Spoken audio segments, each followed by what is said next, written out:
Assalamualaikum warahmatullahi wabarakatuh. Alhamdulillah wassalatu wassalamu ala Rasulillah wa ala alihi wa sahbihi wa man walah. Alhamdulillah, bersyukur kita kepada Allah Subhanahu wa taala dengan segala nikmat, segala kurniaan, limpahan rezekinya kepada kita. Dapat kita bersama-sama untuk mendengarkan pengajian ataupun kuliah Zuhur pada hari ini. Alhamdulillah, insya-Allah kita berpandukan kepada kitab Haruman Rohani, dan kita panjatkan kesyukuran kita kepada Allah Subhanahu wa taala yang telah memberikan kita kesempatan dan peluang dan juga kepanjangan umur untuk kita menyambut ataupun berada di dalam bulan Ramadan pada tahun ini. Alhamdulillah, maka kita tunjukkan kesyukuran kita dengan memperbanyakkan ibadah kita, memperbanyakkan amal kebajikan kita, banyakkan berzikir, berdoa, membaca Al-Quran dan banyakkan salat malam. Semoga amal ibadah kita yang lakukan ini ia menggambarkan kesyukuran kita kepada Allah Subhanahu wa taala. Baiklah para pendengar sekalian, insya-Allah untuk kuliah Zuhur kali ini kita akan sambung. Kita tetap berada di dalam bab perbincangan berkaitan dengan ilmu, dan untuk kesempatan ini kita akan sentuh ataupun mengupas tentang topik iaitu kelebihan orang yang mempelajari Al-Quran dan juga yang mengajarkan Al-Quran. Dalam sebuah hadis yang diriwayatkan oleh Sayyidina Ali radhiyallahu anhu, di mana Nabi SAW bersabda, hadis yang masyhur iaitu khairukum man ta'allama al-Quran wa 'allamahu. Hadis ringkas yang diriwayatkan oleh Imam Al-Bukhari rahimahullahu taala, yang bermaksud bahawa daripada Sayyidina Ali bin Abi Talib radhiyallahu anhu, Nabi SAW bersabda bahawasanya sebaik-baik di kalangan kamu iaitu yang mempelajari Al-Quran dan mengajarkan Al-Quran. Hadis ni biasa kita dengar, dan hadis ini ia membawa maksud yang sangat jelas tentang kelebihan mereka yang bukan sahaja belajar, bahkan mereka yang mengajar Al-Quran.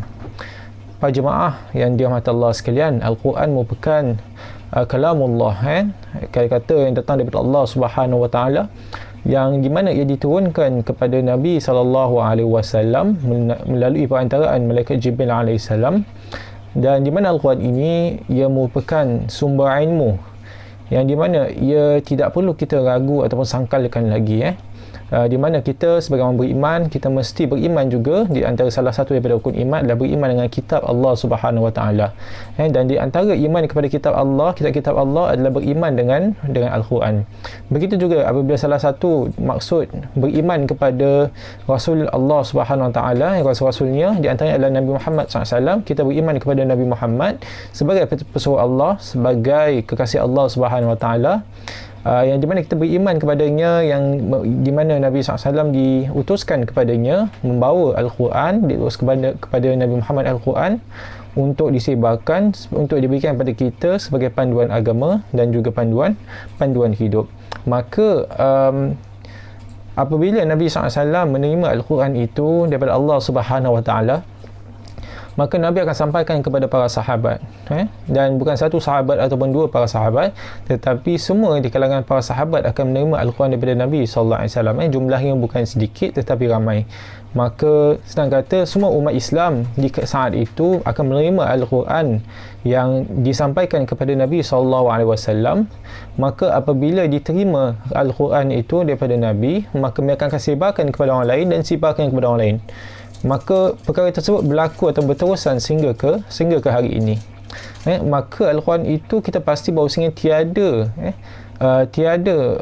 bukti ataupun tiada indikasi yang mengatakan bahawasanya Al-Quran itu merupakan satu perkara yang tidak benar ataupun dusta. Al-Quran itu ia merupakan satu perkara yang kita kena benarkan dan kita kena percaya 100%, dan di mana periwayatannya itu tidak ada kesangkalan di dalam di sebaliknya. Para ulama mengatakan ini adalah Al-Quran itu adalah mutawatir. Al-Quran itu ia yakin 100% bahawa kebenarannya datang daripada Nabi SAW, dan jalan periwayatannya ataupun pemberitahuannya daripada Nabi SAW kepada para sahabat, kemudian kepada para tabi'in, kemudian para tabi'in, kemudian para generasi yang selepas yang sampai kepada kita, tidak ada keraguan di sebaliknya. Maka kita sebagai orang beriman hendaklah kita untuk mempercayai bahawa Al-Quran itu merupakan kitab yang mengandungi panduan dan tidak ada dusta di dalamnya, dan ia adalah satu perkara yang kitab yang benar.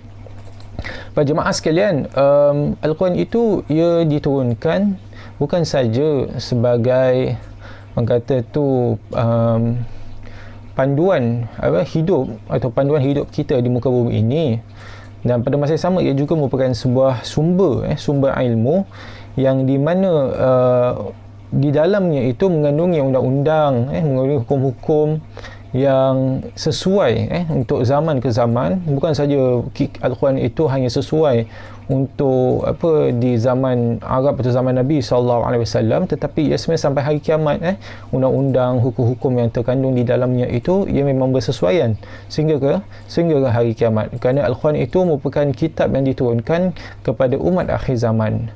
Maka kitab tersebut hendaklah ia sesuai untuk zaman selepas Nabi Muhammad SAW pun sehingga ke akhir zaman.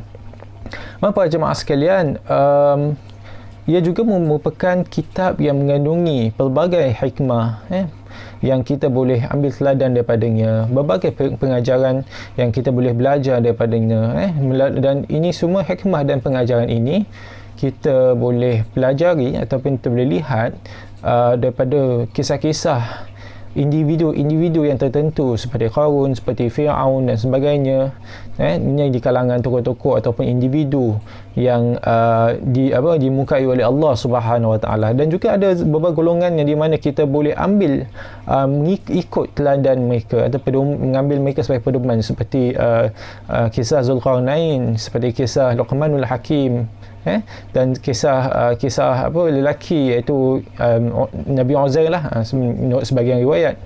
Ini semua golongan yang kita boleh ambil pedoman daripada kisah mereka. Dan sudah tentu ada juga individu-individu seperti Qarun, seperti Fir'aun, ini semua kita ambil iktibar daripada apa yang berlaku ke atas mereka. Tapi yang paling penting sekali adalah kisah-kisah yang berlaku ataupun yang dimaktubkan di dalam Al-Quran, kisah-kisah para kaum-kaum, para nabi-nabi terdahulu, seperti kaum Ad, seperti kaum Samud, seperti kaum Nabi Musa, kaum Bani Israel dan sebagainya. Ini semua kisah-kisah golongan ataupun kaum yang Allah Subhanahu Wa Taala murkai, dan Allah Subhanahu Wa Taala dalam kisah-kisah Al-Quran menurunkan azab kepada mereka. Diazabkan ke atas mereka disebabkan kedegilan mereka, disebabkan kejahatan yang mereka lakukan, dan juga macam-macam sebab. Dan ini semua kisah-kisah ini kita ambilnya sebagai iktibar, sebagai pedoman lah. Kita ambil ini kerana dalam Al-Quran juga di dalam Al-Quran juga disebut bahawasanya la'ibratan liulil absar, bahawasanya kisah-kisah ini merupakan ibrah, merupakan kisah yang perlu diambil iktibar daripadanya oleh mereka ataupun golongan yang berfikir. Itulah ulul albab. Dan Al-Quran juga merupakan kitab yang di mana Allah Subhanahu Wa Taala dah janji dalam Al-Quran, inna nahnu nazzalna zikra wa inna lahu lahafizun. Sesungguhnya kami, iaitu Allah Ta'ala, yang menurunkan Al-Quran, dan kami, iaitu Allah SWT juga yang akan menjaganya atau memeliharanya Al-Quran itu sampai hari kiamat. Maka memang tak adalah kesempatan untuk sesiapa saja yang mempunyai rasa jahat, ada niat jahat dalam hati mereka, di mana mereka nak rosakkan Al-Quran, mereka nak cuba buang ayat Al-Quran ataupun nak tambah ataupun nak ubah suai, maka semua niat ini ataupun cubaan ini semua tidak akan berlaku, kerana Allah Ta'ala sendiri yang akan memelihara Al-Quran sampai hari kiamat. Memang pernah mungkin telah berlaku di mana beberapa cubaan yang cuba untuk merosakkan Al-Quran. Mungkin dia ubah satu surah ataupun dia ubah satu ayat, tapi memandangkan ayat Al-Quran ini ia diriwayatkan secara mutawatir, secara berterusan oleh golongan yang ramai kepada golongan yang ramai di kalangan umat Islam, dan dia dimaklumi oleh umat Islam bentuk mushaf, ayat-ayat, huruf yang di dalamnya, maka ia satu perkara yang mustahil untuk dibuat iaitu untuk mencuba untuk menggodam ataupun merosakkan Al-Quran.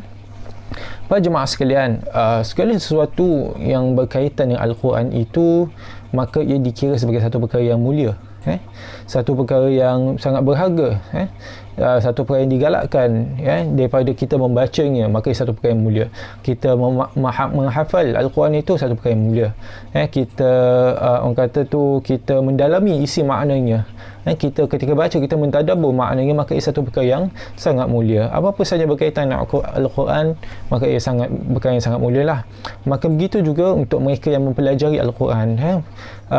Proses mempelajari Al-Quran itu sudah merupakan satu perkara yang mulia, apalagi kita mengajarnya. Berdasarkan hadis yang saya bacakan tadi, Nabi SAW mengatakan bahawasanya orang yang mempelajari Al-Quran dan mengajar Al-Quran juga merupakan satu di kalangan mereka yang terbaik di antara umat Nabi SAW yang terbaik. Tinggi sangat darjat bagi mereka yang belajar dan mengajarkan.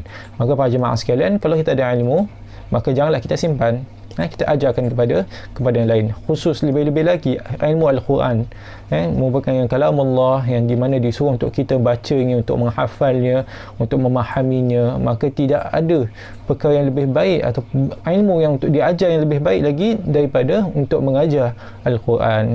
Tetapi kita tahulah, yang belajar Al-Quran satu perkara, yang kita tahu baca satu perkara, tapi untuk mengajar Al-Quran itu juga merupakan satu perkara yang berbeza. Tak ramai ataupun tak semua orang tak boleh buat, tapi kalau bila dapat buat, maka ia satu perkara yang sangat indah, satu perkara yang sangat mulia untuk dilakukan para jemaah dan Allah sekalian.